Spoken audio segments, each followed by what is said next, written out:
तो चलो आज हम लोग खत्म करने वाले हैं पी ब्लॉक का रीजनिंग का टेबल। ठीक है, यानी पी ब्लॉक में रीजनिंग बेस्ड क्वेश्चंस आता है।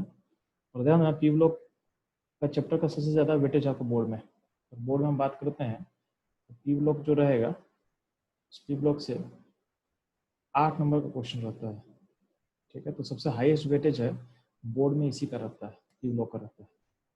तो पी ब्लॉक का क्वेश्चन जो होता है बहुत सिंपल रहता है। अगर हम पी ब्लॉक क्वेश्चन की बात करते हैं, पी ब्लॉक में क्वेश्चन को मैं कैटेगराइज कर दे रहा हूँ। तो ऐसा कुछ रहता है कि पी ब्लॉक का वेटेज अगर हम 8 नंबर मानते हैं तो 8 नंबर का वेटेज भी बटा हो रहता है। तो 8 मार्क्स बटा हो रहता है तो 8 मार्क्स में ध्यान देना, आपका 2 मार्क्स पूछेगा रीजनिंग बेस्ड क्वेश्चन, 2 मार्क्स का क्वेश्चन आएगा रीजन बेस्ड। ठीक है, इसके बाद क्या 2 मार्क्स का क्वेश्चन होता है स्ट्रक्चर बनाने के लिए। स्ट्रक्चर दे देगा कोई भी, उसको ड्रॉ करने बोलेगा। जैसे बोलेगा XCO3 का फिगर बना, इसका हाइब्रिडेशन बता, XCF4 का फिगर बना, उसका हाइब्रिडेशन बता। ऐसा क्वेश्चन पूछ सकता है आपसे। जब आप स्ट्रक्चर ड्रॉ करते हो ना, तो स्ट्रक्चर ड्रॉ करना तो आपको केमिकल बॉन्डिंग सीखे होगे। बस यहाँ ध्यान देना कि जब बनाते हो तो आप जैसे बनाओगे बोर्ड में उसको ऐसा बनाना। तो जैसे मतलब XCO3 ड्रॉ कर रहा है, XCO3 आप ऐसा मत ड्रॉ कर देना। ठीक है, ठीक है, इसमें ऐसा ड्रॉ करो तो थोड़ा सा रॉन्ग क्या हो सकता है, इसमें तो sp3 है, 3 सिग्मा बॉन्ड और 1 लोन पेयर, क्या होगा जेनन का हाइब्रिडेशन क्या हो जाएगा, sp3 हो जाएगा। तो इस मॉलिक्यूल को तुम ऐसा करो तो आपका टीचर इसको काट सकता है, आपका टीचर इसको काट सकता है। ठीक है, आपको ड्रॉ कैसे करना है, तो इसका आपको पता है sp3 का शेप कैसा होता है। बात करें ज्योमेट्री और बात करते हैं sp3 तो क्या होता है टेट्राहेड्रल। आपको टेट्राहेड्रल ज्योमेट्री को फॉर्म करना है। तो टेट्राहेड्रल ज्योमेट्री को फॉर्म करो तो क्या होगा, XC 3 बॉन्ड ऐसा होगा और ऊपर एक लोन पेयर आ जाएगा यहाँ पे। ठीक, ये टेट्राहेड्रल फॉर्म में आ गया। अब इस लोन पेयर को तो हम शेप में काउंट नहीं करते हैं, तो ज्योमेट्री, इसका ज्योमेट्री तो टेट्राहेड्रल होता है, शेप क्या होगा, तो शेप होगा आपका पिरामिडल। अब इसको लिख देना, इस तरह बना देना। जब बनाते हो तो उसका एग्जैक्ट शेप ड्रॉ करना। पिरामिडल शेप का है, ज्योमेट्री टेट्राहेड्रल होगा और sp3 क्या होगा, इसका हाइब्रिडेशन होगा। इस तरह आपको समझना पड़ेगा। जैसे XCF4 है तो XCF4 जब ड्रॉ करते हैं तो XCF4 किसी भी तरीके से मत बना देना। जैसे ऐसे ऐसे लिख दिए तो ऐसे XCF4 मत ड्रॉ कर देना। एग्जैक्ट इसका शेप क्या होता है, तो आपका हाइब्रिडेशन का होगा sp3d2। sp3d2 का शेप कैसा होता है, ज्योमेट्री क्या होता है ऑक्टाहेड्रल, ज्योमेट्री का ऑक्टाहेड्रल। तो ऊपर नीचे क्या होगा, ऐसा लोन पर आता है, यहाँ पे लोन पर करते हैं ऊपर नीचे, और यहाँ पे FF हो जाएगा। तो ऐसा कर दोगे, फिर हाइब्रिडेशन लिख दोगे, हाइब्रिडेशन क्या हो जाएगा, sp3d2 हो जाएगा। और शेप क्या मेंशन करोगे, तो स्क्वायर प्लेनर, क्या होगा, स्क्वायर प्लेनर इसका शेप हो जाएगा। ठीक है, 2 मार्क्स से पूछेगा आपसे, 2 मार्क्स का रीजनिंग, 2 मार्क्स का स्ट्रक्चर, 2 मार्क्स का फिर पूछता है आपका रिएक्शन, 2 मार्क्स का पूछेगा रिएक्शन। तो पी ब्लॉक का जो एनसीईआरटी में रिएक्शन मेंशन है उसमें 2 मार्क्स रिएक्शन में आएगा। 2 मार्क्स का क्या होता है आपका रिएक्शन पूछता है आपसे। और प्लस क्या होता है, जो रीजनिंग का वेटेज है ये इंक्रीज कर देता है। कभी कभी रीजनिंग का वेटेज को 2 से 4 नंबर, 2 से +1 या फिर +2 कभी कभी ऐसा पूछेगा, यानी 4 पहुंचा जाएगा। तो रीजनिंग का ही वेटेज ज़्यादा रहता है, ये आप ध्यान देना। तो रीजनिंग बहुत इंपॉर्टेंट एरिया है। अगर हम बात करते हैं इसमें जेईई मेन में, नीट में, तो यार उसमें भी ज़्यादा फोकस रहेगा रीजनिंग पे। आपका ज़्यादा फोकस होगा, चलो रीजनिंग पे फोकस रहेगा, तो ये चीज़ ध्यान देना। तो ये चीज़ आप लोग इसको समझोगे। अब चलते हैं, तो सबसे पहले हम रीजन पे खत्म करते हैं कि रीजन कहाँ कहाँ क्या क्या पूछ सकता है। तो जब हम लोग पी ब्लॉक कवर करेंगे, आप लोग का जो क्लास 12 का जो पी ब्लॉक है, तो क्लास 12 के पी ब्लॉक में हम लोग को पढ़ना क्या है, तो हम लोग को पढ़ना है 15, 16, 17, ठीक है, और 18। अब देखोगे क्लास 12 का जो पी ब्लॉक है उसमें हम लोग कवर करना है ग्रुप नंबर, आई थिंक 15 भी आपके सिलेबस से बाहर किया हुआ था। मेनली क्या है, 15 का कुछ पार्ट पढ़ना है, 16, 17, 18 हमको पढ़ना है। ठीक है, और 15 पार्शली पढ़ना है, लेकिन हम लोग जो कवर करेंगे हम लोग कवर करेंगे 13 से। मतलब रीजनिंग का जो क्वेश्चन है तो हम लोग कवर करेंगे 13 से, यानी 13 to 18 हम लोग कवर करने वाले हैं, ताकि रीजनिंग का क्वेश्चन कहीं से भी हो क्वेश्चन आंसर बन जाएगा। ठीक है, तो चलो हम लोग रीजनिंग पे काम करते हैं।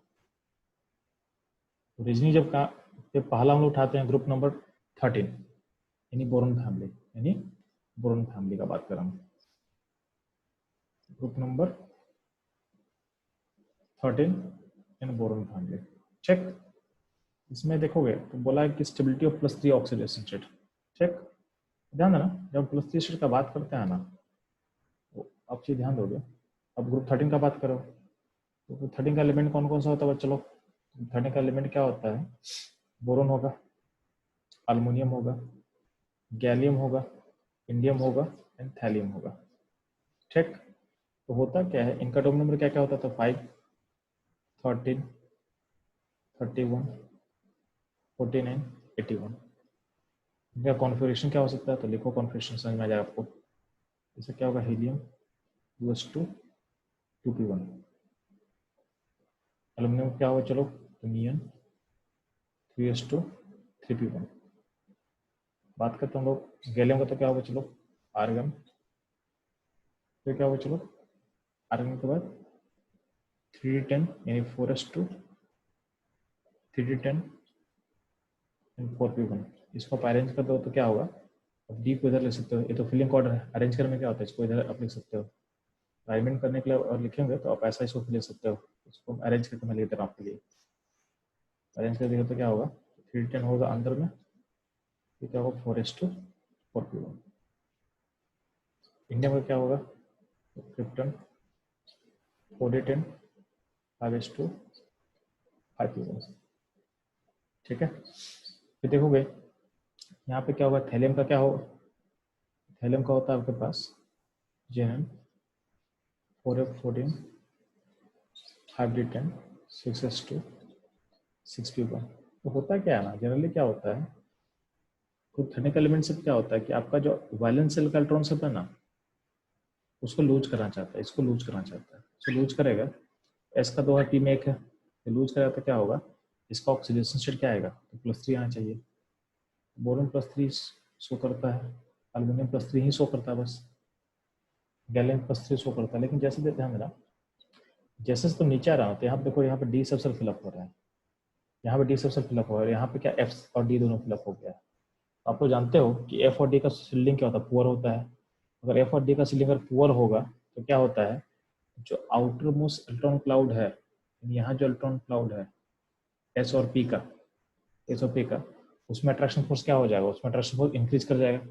अगर अट्रैक्शन फोर्स इंक्रीज करेगा तो उनका रिमूवल क्या होगा? डिफिकल्ट हो जाएगा। Due to poor shielding of f and D,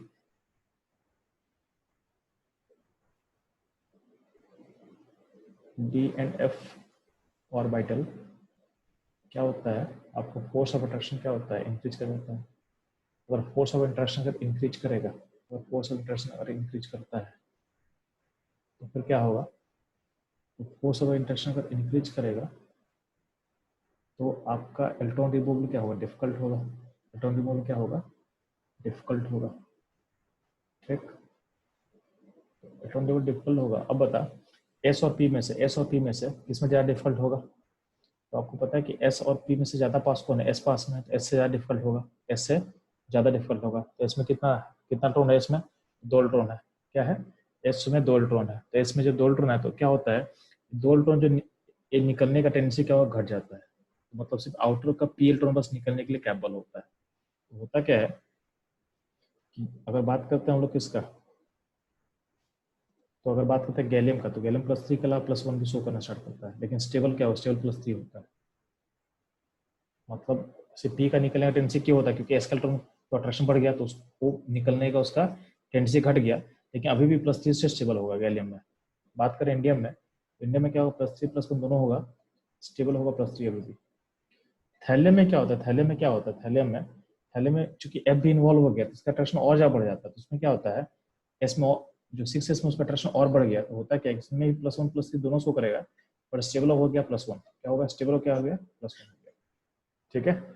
तो अल्टीमेटली देखोगे कि आउटर नीचे आने से क्या, और नीचे आने से +3 स्टेट का जो स्टेबिलिटी है क्या डिक्रीज कर रहा है, और +1 का स्टेट का स्टेबिलिटी क्या हो रहा है? इंक्रीज कर रहा है कहीं ना कहीं। ठीक है। तो आपका जो एस का जो इलेक्ट्रॉन है वो क्या हो रहा है? वो पार्टिसिपेट नहीं कर रहा। क्या कर रहा है? पार्टिसिपेट नहीं कर रहा है। ठीक है। क्यों नहीं कर रहा है? Due to poor shielding of d and f orbital. और ये ज्यादा इंप्रूवमेंट कहाँ होता है? लास्ट एलिमेंट पे। ठीक है। Due to poor shielding of f subshell, इसके कारण एफ के कारण आपका जो एस का इलेक्ट्रॉन है, यानी एस का जो पेयर इलेक्ट्रॉन है वो क्या हो रहा है, पार्टिसिपेट नहीं कर रहा है, यानी क्या हो गया, इनर्ट हो जाता है। इस इफेक्ट को बोला गया है इनर्ट पेयर इफेक्ट। क्या बोला बच्चों, इनर्ट पेयर इफेक्ट। ठीक है, ये ध्यान देना, इसको बोला गया है इनर्ट पेयर इफेक्ट। तो आपको आपको लिखना कैसे इस चीज को, तो आपको पूरा समझाना है। Due to poor shielding of f orbitals, the electrons present in f orbital, the force of attraction on outermost s electron is increased। s के इलेक्ट्रॉन पे क्या होता है, बढ़ जाता है, जिसके कारण s का इलेक्ट्रॉन क्या होगा, पार्टिसिपेट नहीं करेगा, यानी उसको निकालना मुश्किल है। तो आपका जो ऑक्सीडेशन स्टेट है वो क्या होता है, 2 से डिक्रीज कर जाता है, यानी स्टेबल ऑक्सीडेशन क्या 2 से डिक्रीज करता है, या फिर जो हायर स्टेट है क्या होता है, अनस्टेबल होना स्टार्ट होता है। ठीक है, इस इफेक्ट को बोला गया है, इस इफेक्ट को बोला गया है इनर्ट पेयर इफेक्ट। कभी कभी क्वेश्चन पूछेगा आपसे। ठीक है, इसका इम्पैक्ट क्या होता है, इम्पैक्ट ये होता है कि अगर बोलेंगे गैलियम +3 या +1 है, या थैलियम +1 है, गैलियम +1 थैलियम सॉरी गैलियम के बाद क्या होता है, इंडियम, इंडियम +1, ये दोनों क्या होगा, ये दोनों खुद को भेजना चाहता है +3 में, क्योंकि इनका +3 से स्टेबल है। ठीक है, तो गैलियम प्लस और इंडियम +1 क्या होता है, ये दोनों क्या खुद को ऑक्सीडेशन करना चाहता है, ये क्या होगा, रिड्यूसिंग एजेंट की तरह काम करेगा। सिमिलरली अब बात करते हैं थैलियम, थैलियम का जो +3 स्टेट है खुद को कन्वर्ट करना चाहता है कहाँ पे, +1 में, क्योंकि ऐसा +1 स्टेट स्टेबल होता है। तो थैलियम +3 क्या होगा, खुद को रिड्यूस करना चाहता है, तो क्या होगा, इसका नेचर होगा ऑक्सीडाइजिंग एजेंट। तो ये आप ध्यान देना, ये आप ध्यान दोगे। ठीक है, एक तो हो गया। इनर्ट पेयर इफेक्ट को दूसरे तरीके से समझाया गया है, ध्यान देना, कभी कभी इनर्ट पेयर इफेक्ट को ऐसे भी समझाया जाता है। तो एक तो इनर्ट पेयर इफेक्ट समझ में आ गया इस तरह से आपको, फोर्स फील्डिंग के कारण क्या होता है, आउटर मोस्ट एस का इलेक्ट्रॉन पे अट्रैक्शन बढ़ जाएगा, तो वहां से उसका आयनाइजेशन क्या होगा, डिफिकल्ट हो जाएगा। पहला तरीका समझाने का। ऑल्टरनेटिव, ऑल्टरनेट, ध्यान देना, होता क्या है कि बोला गया, जैसे मान लेते हैं कि थैलियम ही एग्जाम्पल लेकर चलते हैं। ठीक, थैलियम में होता क्या है, थैलियम का कॉन्फिगरेशन चेक कर, कॉन्फिगरेशन क्या होगा, Zn 4f14 5d 10 6s2 6p1। ठीक, अब ध्यान देना, जब यहाँ पे ऐसा कुछ लिखा हुआ है तो होता क्या है, अगर इसका आउटर मोस्ट सिलिकॉन दिखा रहे तो यहाँ पे 6s है और यहाँ पे 6p है।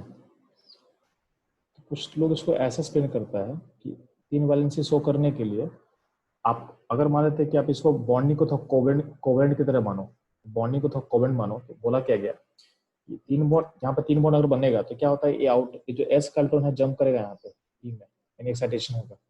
इसका इलेक्ट्रॉन जब जंप करेगा पी में, तो यहाँ पे क्या होगा, यहाँ पे आपका अनपेड कितना हो जाएगा, तो जंप करके ऐसा होगा, तो इसके बाद 3 बॉन्ड बनना चाहिए, इसके बाद 3 बॉन्ड बनना चाहिए। ठीक है, इस एक्साइटेशन प्रोसेस में आपका एनर्जी रिक्वायर्ड होता है, डेल्टा एच का होता है पॉजिटिव होता है। ठीक है, लेकिन क्या होता है, जब ये 3 बॉन्ड बनेगा, जब 3 अनपेड इलेक्ट्रॉन होगा तो क्या होगा, आपका 3 बॉन्ड का फॉर्मेशन पॉसिबल है, 3 बॉन्ड बन सकता है, क्योंकि अनपेड ऑर्बिटल से क्या होगा, आप बॉन्ड बना सकते हो, तो 3 बॉन्ड का फॉर्मेशन पॉसिबल है।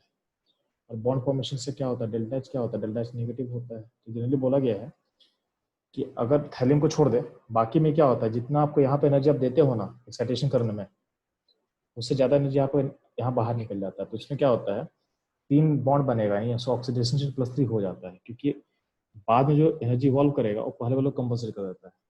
लेकिन थैले में क्या होता है, थैले में चूंकि अट्रैक्शन बढ़ गया है इनके पोर्शन के कारण, तो जो जंप करने के लिए आपको एक्स्ट्रा एनर्जी देना पड़ेगा, तो ये जो डेल्टा इतना डिमांड है उसको सप्लाई, यानी जब बॉन्ड बनेगा बाद में तो उसको कॉम्पनसेट नहीं कर पाता है, कॉम्पनसेट नहीं कर पाता है। तो कहीं कहीं इस तरह से भी इनर्ट पेरिफेरल को आपको समझने की कोशिश करेगा।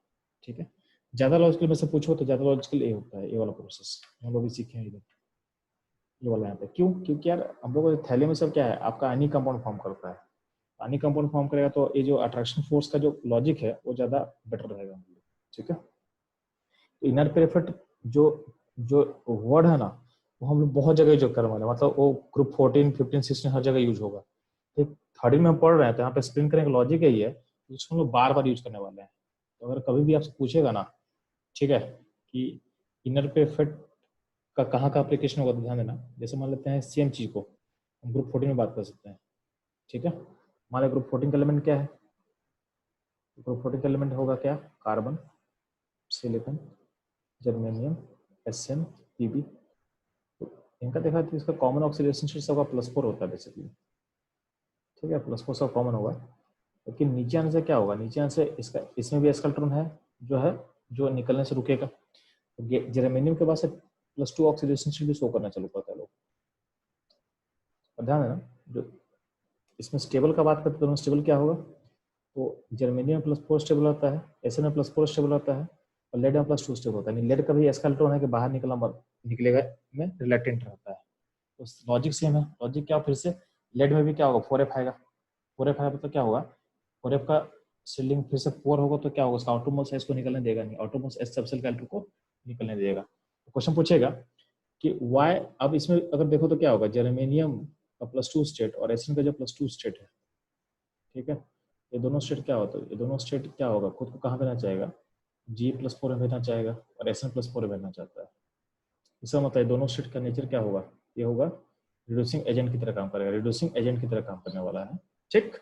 और बात करते हैं लेड का। लेड का जो +2 स्टेट है स्टेबल है, तो +4 स्टेट कहाँ जाएगा, खुद को भेजेगा +2 में, यानी स्टेबल वाले में भेजेगा।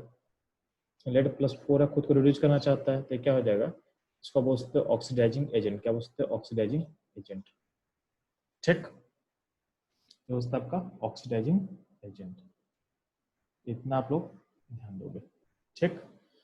G+2 SN+2, समझे। अब बोलेगा, आपसे पूछेगा कि वाई Pe+4 इज ऑक्सीडाइजिंग, ये क्वेश्चन पूछेगा।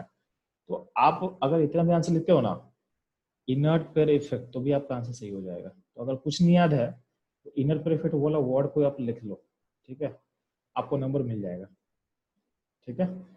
ये बस इनर्ट पेयर इफेक्ट है, बहुत इससे क्वेश्चन आने का 100% चांस है। पी ब्लॉक में इस वर्ड का आपको यूज करोगे, ठीक है। मतलब बहुत रेयर है चांस है कि ये क्वेश्चन नहीं आएगा।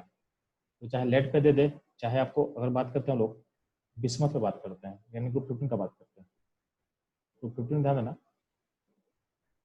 कौन सा फैमिली होता है, नाइट्रोजन होता है, फास्फोरस, आर्सेनिक, एंटीमोनी, बिस्मथ। यार जनरली यहाँ देखो, तो यहाँ पे +5 स्टेट है, +5 स्टेट है, +5 स्टेट है, और ये +3 भी शो करना चाहता है। नीचे वाला जो एलिमेंट है बिस्मथ, उसमें +3 से स्टेट स्टेबल होता है, बाकी में +5 स्टेबल रहेगा। अब से इसमें क्वेश्चन बस ये पूछता है ना कि बिस्मथ का +5 स्टेट अनस्टेबल क्यों है, यानी खुद को +3 में क्यों भेजना चाहता है, यानी बिस्मथ का जो +5 स्टेट है वो ऑक्सीडाइजिंग एजेंट क्यों होता है। फिर से रीजन क्या दोगे, इनर्ट पेयर इफेक्ट, ठीक है। अब इनर्ट पेयर इफेक्ट आपका आंसर हो गया, इसमें आपका नंबर नहीं कटेगा, ठीक है, बोर्ड्स में। लेकिन स्कूल में लिखोगे तो नंबर काटता है लोग। तो आप इसमें क्या है, आप सर रीजन इनर पेयर लिख देना, उसको फिर डिफाइन कर देना। डिफाइन मतलब क्यों होता है, इसका आप रीजन लिख देना, लिख दोगे ड्यू टू पोर्सलिंग ऑफ क्या 4f इलेक्ट्रॉन, ठीक है, अट्रैक्शन फोर्स, ठीक है, अट्रैक्शन फोर्स क्या होगा, इंक्रीज करेगा कहाँ पे, आउटर मोस्ट एस पे। आउटर मोस्ट एस पे इंक्रीज करेगा तो क्या होगा, उसका रिमूवल क्या होगा, डिफिकल्ट हो जाएगा। तो जो लोअर ऑक्सीडेशन स्टेट है वो क्या होगा, स्टेबल हो जाएगा, ठीक है। तो डिफाइन कर दो तो आपको पूरा पूरा नाम मिल जाएगा। तो आप पहले इस वर्ड को लिखना, ठीक है, और फिर डिफाइन कर देना। तो एक क्वेश्चन 1 मार्क्स का एक कंफर्म क्वेश्चन आएगा इनर प्रेफर्ड पे, ठीक है। तो ये आप इसको ध्यान दोगे। तो आप लोग को इनर प्रेफर्ड समझ में आ गया, ये इंपॉर्टेंट कॉन्सेप्ट है। लेकिन इसका रीजन क्या है, रीजन है पोर्सलिंग। रीजन क्या है, पोर्सलिंग। इसको हम लोग हर पीरियड में इसको देखने वाले हैं, हर पीरियड में इसको देखने, हर ग्रुप में आएगा। तो इसको हम लोग एक बार अच्छे से पढ़ लिए तो इसको हम हर ग्रुप में अप्लाई कर सकते हैं, ठीक है। ध्यान दें, तो यहाँ देखोगे तो ये समझ में आ गया। +3 ऑक्सीडेशन स्टेट क्या होगा, नीचे क्या होगा, घटेगा, नीचे घटेगा। तो रीजन क्या दोगे, due to poor shielding of FN d electron, FN d electron. अब नीचे क्या होगा, नीचे +1 स्टेट क्या होता है, बढ़ता है, फिर से रीजन हो जाएगा due to poor shielding of FN d electrons, ठीक है। और बात करते हैं रिड्यूसिंग नेचर। रिड्यूसिंग जो नेचर होता है ना, यानी खुद ऑक्सीडाइज होना चाहता है, दूसरे को क्या करता है, रिड्यूस होना चाहता है। उसमें बोरोन को नहीं लिया, क्योंकि रिड्यूसिंग नेचर हमेशा हम लोग करते हैं मेटल्स के लिए। क्या करते हैं, मेटल्स के लिए। और बोरोन क्या होता है, बोरोन होता है नॉन मेटल। क्या होता है, बोरोन होता है नॉन मेटल। तो आप लोग पढ़ चुके हो, क्या पढ़ चुके होगे आप लोग, इलेक्ट्रोकेमिस्ट्री पढ़ चुके होगे। रिड्यूसिंग नेचर को हमेशा कंपेयर करते हैं इनोड से। किससे कंपेयर करते हैं, इनोड वैल्यू से।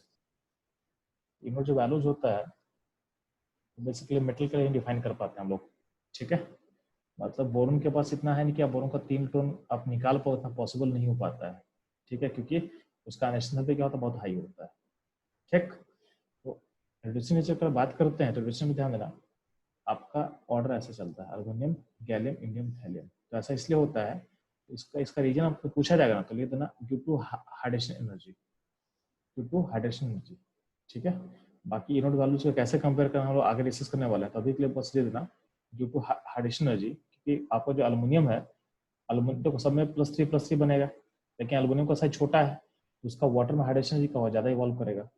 जितना ज़्यादा हाइड्रेशन इवॉल्व करेगा उतना ही क्या होगा, खुद का ऑक्सीडेशन करना उसके लिए आसान होगा इन वाटर, इसलिए इसको आप इस तरह से और लिख सकते हो, ठीक। अगला पॉइंट है basic nature of oxide and hydroxide. तो नीचे क्या होता है, डाउन द रूप में क्या होता है, मेटेलिक कैरेक्टर क्या होता है, बढ़ता है। डाउन द रूप में मेटेलिक कैरेक्टर बढ़ेगा तो क्या होगा, नीचे क्या होगा, मेटेलिक कैरेक्टर बढ़ेगा तो अल्टीमेटली क्या होगा, ऑक्साइड एंड हाइड्रोक्साइड का जो बेसिक नेचर क्या होगा, इंक्रीज करेगा, तो डाउन द रूप में इंक्रीज करेगा। क्वेश्चन जो जो जो फिफ्थ नंबर का रीजन है बहुत इंपॉर्टेंट है, ये बहुत इंपॉर्टेंट है, ये क्वेश्चन कॉम्पिटिशन में आने का बहुत हाई चांस है, ठीक है। क्वेश्चन पहले देखते हैं हम लोग, जो जो फिफ्थ नंबर का जो जो दिया हुआ है फिफ्थ नंबर, उसको ध्यान देना। तो बोला गया है relative strength of Lewis acid, ठीक। Relative strength of Lewis acid को कैसे कंपेयर करना है, तो ध्यान देना। तो आप ध्यान देना कि बोला गया है बोरोन का कंपाउंड से, ठीक। बोरोन में हैलोजन मतलब अटैच, तो बाकी हैलोजन को हम नीचे ऊपर कर दे रहे हैं, ठीक। और यहाँ पे एक वैकेंट ऑर्बिटल है बोरोन के पास, तो वैकेंट जो ऑर्बिटल है, एक वैकेंट ऑर्बिटल क्या हो रहा है, इसके इलेक्ट्रॉनों को डिफिशिएंसी को कर रहा है, तो वैकेंट ऑर्बिटल है, यानी क्या होगा, इस वैकेंट ऑर्बिटल के कारण क्या होगा, ये होगा लेविस एसिड, क्या होगा, बोरोन का कंपाउंड क्या होता है, लेविस एसिड। तो लेविस एसिड बिहेवियर शो करता है। अब ध्यान ना, लेविस एसिड एसिड का मतलब क्या, उसके पास इलेक्ट्रॉन का कमी है, उसका आउटलेट पूरा नहीं, मतलब उसको इलेक्ट्रॉन चाहिए। अब मान ले अगर कोई आपके घर में, मान लेते हैं एक ऐसा घर है जिसमें किसी पर्सन को पैसा का जरूरत है, ठीक है। अब बाहर वाले को कब पता चलेगा कि उसको नीड है, जब बाहर से पैसा मांगेगा। अगर एक घर में 2 आदमी है, 2-3 आदमी बैठा हुआ है, ठीक है, मान लेते 4-5 आदमी कर देते, नहीं तो एक फिगर, चलो इतना आदमी है घर में एक। अब मान लेते हैं कि ये आदमी बाहर से बोरो करेगा, अगर ये बाहर से बोरो करता है पैसा, ठीक है, तो तो सबको पता चल जाएगा यार इसके पास पैसा नहीं है, यानी इसके पास पैसे का कमी है। लेकिन इसको घर से ही मिल जाता है, इसको और घर से ही पैसा कोई दे दिया इसको, बाहर वालों को पता भी नहीं चले कि अंदर में कोई कमी है, अंदर में कोई कमी है, ठीक है। तो पॉइंट है कि अगर मान लेते हैं कि लेविस एसिड कब कहते हैं, जब बाहर से कोई कोई उसको लोन पर देगा, तो लेविस एसिड कहलाएगा, ठीक है। तो लेविस एसिड कब कहते हैं, जब बाहर से कोई इलेक्ट्रॉन पेयर उसको देगा, तो उसको बोलते हैं लेविस एसिड, मतलब बाहर वाले को पता चल गया उसके पास इलेक्ट्रॉन नहीं, हमको देना पड़ रहा है, ठीक। लेकिन बोरोन वाले में होता क्या है ना, बोरोन वाले में होता क्या है कि बोरोन के बगल में क्या हैलोजन एटम है, क्या है, हैलोजन एटम है। और आपको पता है कि हैलोजन के पास क्या है, तो हैलोजन के पास लोन पेयर है। तो ये अंदर का जो लोन पेयर है खुद ही क्या कर सकता है, खुद ही इसको दे सकता है, खुद ही उसको दे सकता है, ठीक है। जो हैलोजन खुद में उसको दे देगा, तो अब अगर बोरोन को अपने अंदर से ही अगर लोन पेयर मिल जाएगा, तो बाहर से लेगा क्या, नहीं। इसको ये जो बैक बॉन्डिंग हो रहा है, जो बैक बॉन्डिंग हो रहा है, ये बैक बॉन्डिंग क्या कर रहा है, ये बैक बॉन्डिंग आपके इलेक्ट्रॉन डेफिशिएंसी को क्या कर रहा है, खत्म कर रहा है। तो बैक बॉन्डिंग आपके इलेक्ट्रॉन डेफिशिएंसी को क्या कर रहा है, डिक्रीज कर रहा है, ठीक है। डिफिशियंसी क्या कर रहा है, डिक्रीज कर रहा है। इलेक्ट्रॉन डेफिशिएंसी डिक्रीज करेगा तो क्या होगा, इलेक्ट्रॉन लेविस एसिड कैरेक्टर भी क्या होगा, घटेगा। लेविस एसिड कैरेक्टर क्या होगा, चलो ए डिक्रीज करेगा, ठीक है। तो ध्यान देना, अगर जो अंदर से जो हेलोजन उसको देगा इलेक्ट्रॉन्स, तो क्या होगा, उसका लेविस एसिड कैरेक्टर क्या होगा, डिक्रीज करेगा। अब देखो कौन सा हेलोजन पावरफुल दे सकता है, कौन सा हेलोजन अच्छे से दे सकता है, तो ध्यान देना।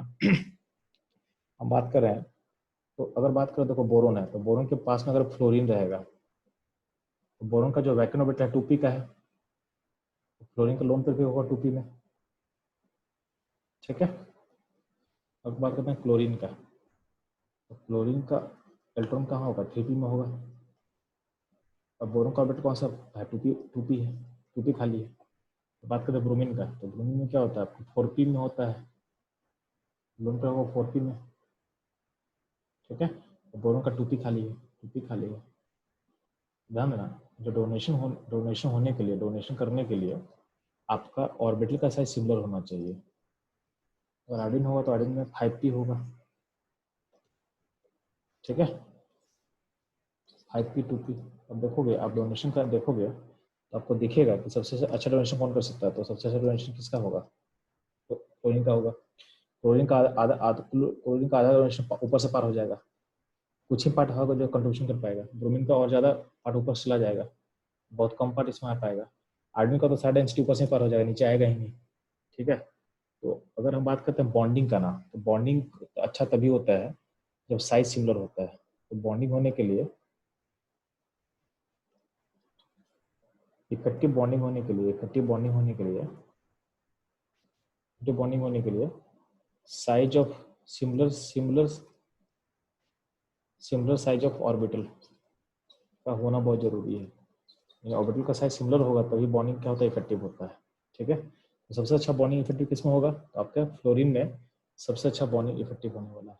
किसमें होने वाला है, फ्लोरीन में, ठीक है। तो फ्लोरीन में अगर बॉन्डिंग अगर इफेक्टिव होने वाला बच्चे लोग, तो इसका मतलब सबसे अच्छा इसको फ्लोरीन देगा अगर बोलेंगे, और सबसे खराब कौन देगा, आयोडीन देगा। यानी आयोडीन उसके डिफिशियंसी को पूरा नहीं कर पा रहा है, तो डिफिशियंसी को पूरा नहीं कर पाएगा तो बोरोन क्या चाहेगा, बोरोन बाहर से इलेक्ट्रॉन को लेना चाहेगा, बोरोन बाहर से इलेक्ट्रॉन को लेना चाहेगा। तो अगर आप इसे बोलेंगे कि लेविस कैरेक्टर को अरेंज करो, तो लेविस कैरेक्टर का जो फाइनल ऑर्डर रहेगा तो क्या रहेगा चलो, तो सबसे खराब कौन है, Bi3, सॉरी सबसे सबसे सबसे अच्छा लेविस है Bi3, फिर Bbr3, फिर BCl3, और सबसे खराब लेविस कौन होगा, Bf3, क्योंकि Bf3 में फ्लोरीन बहुत अच्छे से उसको दे देगा डेंसिटी, तो बाहर से जाएगा नहीं, क्या होगा, बाहर से जाएगा नहीं, ठीक है। तो ये तो एक क्वेश्चन हो सकता है, तो ये क्वेश्चन ऐसा हो सकता है। इसमें एक और क्वेश्चन पूछ सकते हैं, इसमें एक और क्वेश्चन पूछ सकते हैं आपसे, ठीक है। आप ऐसा क्वेश्चन ऐसा भी आ सकता है, पूछ सकता है आपसे, ये तो आपको समझ में आ चुका हो आप लोग को कि ए लेविस कैरेक्टर कैसे अरेंज करना है।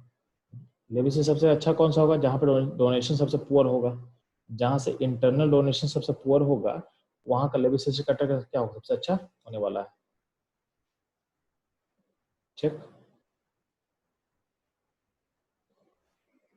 ये रहेगा, अब ध्यान देना। तो ये हो गया आपका लेविस कैरेक्टर। अब ध्यान देना, इसमें क्वेश्चन ऐसा रह जाता है, बोलते कभी क्वेश्चन आएगा कि BF3 BF4 minus and BF4 minus में बोलेगा इनका बॉन्ड लेंथ को कंपेयर करो, compare bond length, compare bond length. ध्यान देना, इनका बॉन्ड लेंथ को कंपेयर करना, तो BF4 माइनस कैसे बनता है, तो ध्यान देना, BF3 में क्लोरीन रहता है और इसका एक ऑर्बिटल खाली है, ऑर्बिटल खाली में अगर F माइनस अटैक कर देगा, यानी F माइनस अपना लोन पर दे देगा उसको, तो बनेगा आपका BF4 माइनस बनेगा, यानी इसमें चार चार फ्लोरीन अटैच हो जाएगा, आपका चार फ्लोरीन इसमें क्या होगा, अटैच हो जाएगा, माइनस यहाँ पर आ जाएगा, ठीक है। इसका ऑर्बिटल जो खाली था वो पूरा ऑक्यूपाई हो चुका है फ्लोरीन से। जो BF3 है इसमें क्या बनेगा, तो यार इसमें देखोगे तो इसमें इसमें आपके पास क्लोरीन है, 3 क्लोरीन आपके पास है, और बोरोन का जो ऑर्बिटल क्या है, खाली है। इसमें क्या होगा, बैक बॉन्डिंग होगा, इसमें क्या होगा, बैक बॉन्डिंग होगा, बैक बॉन्डिंग होगा तो क्या होगा, चलो ध्यान दोगे, ये इलेक्ट्रॉन यहाँ से यहाँ जा सकता है, तो ऐसे करके एक बार फिर यहाँ से जंप करेगा और फिर एक बार यहाँ से यहाँ जंप करेगा, ठीक है। तीनों फ्लोरीन क्या होगा, बार बार इसको देगा, तो कहीं ना कहीं इस बैक बॉन्डिंग के कारण, इस बैक बॉन्डिंग के कारण क्या हो रहा है, आपके पास PDC करेक्टर यानी partial double bond character involve हो रहा है, पार्शियल डबल बॉन्ड करेक्टर का इंट्रोडक्शन हो रहा है। तो कहीं ना कहीं BF3 में जो B और F का बॉन्ड है उसमें सिंगल बॉन्ड के अलावा डबल बॉन्ड करेक्टर भी आ रहा है, डबल बॉन्ड करेक्टर आएगा तो क्या होगा, आपका बॉन्ड लेंथ क्या होगा, डिक्रीज करेगा, सिंगल बॉन्ड से क्या होगा, घट जाएगा, ठीक है। और बोलेंगे BF3 और BF4 माइनस में किसका बॉन्ड लेंथ ज़्यादा होगा, तो BF4 माइनस का होगा, ठीक है। इसका बॉन्ड लेंथ क्या होगा, लंबा होगा, यानी इसमें क्या सिंगल बॉन्ड है। अभी BF3 में क्या है, पार्शियल डबल बॉन्ड भी आ रहा है, सिंगल बॉन्ड के साथ साथ डबल बॉन्ड का भी इंट्रोडक्शन हो रहा है, क्यों हो रहा है, ड्यू टू बैक बॉन्डिंग। क्या हो रहा है? Due to back bonding. ठीक है, तो बच्चे लोग हम लोग ग्रुप 13 कवर कर लिए हैं। ठीक है, हम लोग ग्रुप 13 को कवर कर लिए। नेक्स्ट मूव करते हैं हम लोग कारण फैमिली यानी ग्रुप 14। ध्यान देना यार, ग्रुप 14 जो होता है ना, ग्रुप 14 तक कहीं ना कहीं हम एज्यूम करते हैं कि उसमें कुछ ना कुछ मेटल्स भी आएगा, कुछ कुछ मेटल्स भी आने वाला है। ठीक, तो ध्यान देना। तो पहला बात करता है रेटिविटी का। क्या बात करता है? रेटिविटी का। तो जब भी हम बात करते हैं रेटिविटी का ना, ये चीज को ध्यान देना। रेटिविटी अगर मेटल, अगर जब भी मेटल्स रहेगा, जब भी मेटल्स रहेगा, ठीक है, तो मेटल्स में रेटिविटी कैसे होता है? तो अगर बोला जाएगा रेटिविटी ऑफ मेटल्स, तो ध्यान देना, मेटल रेट करता है इलेक्ट्रॉन लूज करके। तो मेटल्स रेट करता है इलेक्ट्रॉन लूज करके। तो जो जितना इजीली इलेक्ट्रॉन लूज करेगा उतना ज़्यादा रिएक्टिव होगा। तो ये जो रिएक्टिविटी है, ये क्या होता है? इनवर्सली प्रोपोर्शनल टू होता है आयनाइजेशन एंथैल्पी। जिसका एंथैल्पी हाई होगा वो लेस रिएक्टिव होगा, और जिसका एंथैल्पी लो होगा उसका रिएक्टिविटी क्या होगा? ज़्यादा होगा। जो जितना इजीली इलेक्ट्रॉन लूज करेगा उसका रिएक्टिविटी क्या होता है? हाई होगा। ठीक, और बात करते हो रिएक्टिविटी ऑफ, ये मेटल के बारे में बात कर रहे थे, तो मेटल्स के बारे में बात कर रहे थे। तो मेटल्स इलेक्ट्रोपॉजिटिव यानी इलेक्ट्रॉन लूज करके रेट करता है। और बात करते हैं हम लोग नॉन मेटल का। तो नॉन मेटल कैसे रेट करता है? चलो, नॉन मेटल हमेशा इलेक्ट्रॉन गेन करके रेट करता है। ठीक, यानी non metals are electro negative.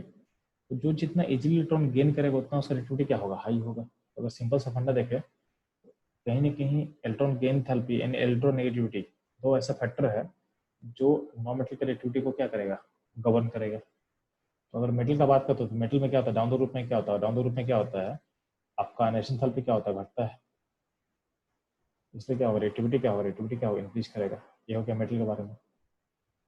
अगर हम नॉन मेटल से बात करें, नॉन मेटल से बात करें, नॉन मेटल मतलब मान लेते हैं फ्लोरीन से, फ्लोरीन, क्रोमीन, फ्लोरीन, ब्रोमीन, आयोडीन। तो नीचे यहाँ से क्या होता है? आपका इलेक्ट्रोनेगेटिविटी घट रहा है। ठीक है, तो क्या होगा? नीचे से क्या हो रहा है? इलेक्ट्रॉन लेने का जो टेंडेंसी होगी क्या होगा? डिक्रीज करेगा, डिक्रीज करेगा। तो क्या होगा? डाउन द रूट में रिएक्टिविटी क्या होगा? घटेगा। मेटल का रिएक्टिविटी बढ़ता है, नॉन मेटल क्या होता है? घटता है। ठीक है, तो इस तरह से हम लोग रिएक्टिविटी को सोच सकते हैं। ठीक, अब होता क्या है कि ग्रुप जो 14 है ना, ग्रुप जो 14 है वहां तक हमें जूम करते हैं कि आपका मेटल्स होता है। क्या होता है? मेटल्स होता है। तो ग्रुप 14 में अगर हम मेटल की तरफ सोचते हैं, कार्बन सिलिकॉन छोड़ दे तो बाकी क्या है? जर्मेनियम, एसएन, पीबी को आप मेटल मेटलॉइड तक सोच ही सकते हो आप लोग। ठीक है, तो आप लोग क्या कर सकते हो? तो इसमें अगर सोचोगे तो नीचे से, अगर इसको मेटल की तरफ सोच रहे हो तो क्या होगा? नीचे से क्या होगा? रिएक्टिविटी क्या होगा? बढ़ेगा। तो बड़ा होगा दिखा रहा है। बात करते हैं मेटेलिक कैरेक्टर का। मेटेलिक कैरेक्टर में क्या होता है? नीचे से क्या होता है? बढ़ता है तो बड़ा है। बात किया क्या एसिडिक कैरेक्टर ऑफ ऑक्साइड का, तो नीचे से चूंकि मेटेलिक कैरेक्टर बढ़ता है तो नीचे से क्या होगा?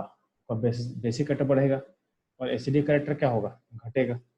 एसिडिक कैरेक्टर हाइस्ट किसका होता है? एसिडिक कैरेक्टर हाइस्ट क्या होगा? CO2 का होगा, जैसा ही O2 होगा। ठीक है, बाकी तो आपको पता है कि SnO2 और PbO2 क्या होता है? दोनों क्या होता है? एम्फोटेरिक होता है। ये क्या होता है? एम्फोटेरिक होता है। GO2 भी एसिडिक होता है, GO2 एसिडिक होता है। जर्मेनियम का जो ऑक्साइड्स होता है ये हम लोग पढ़ चुके हैं, क्या होता है? एसिडिक होता है। ये आप ध्यान देना, आपके एनसीईआरटी में लिखा हुआ है। इवन GeO भी एसिडिक होगा। जर्मेनियम का जो +2 ऑक्साइड है उसको भी एसिडिक में लेके चलना है।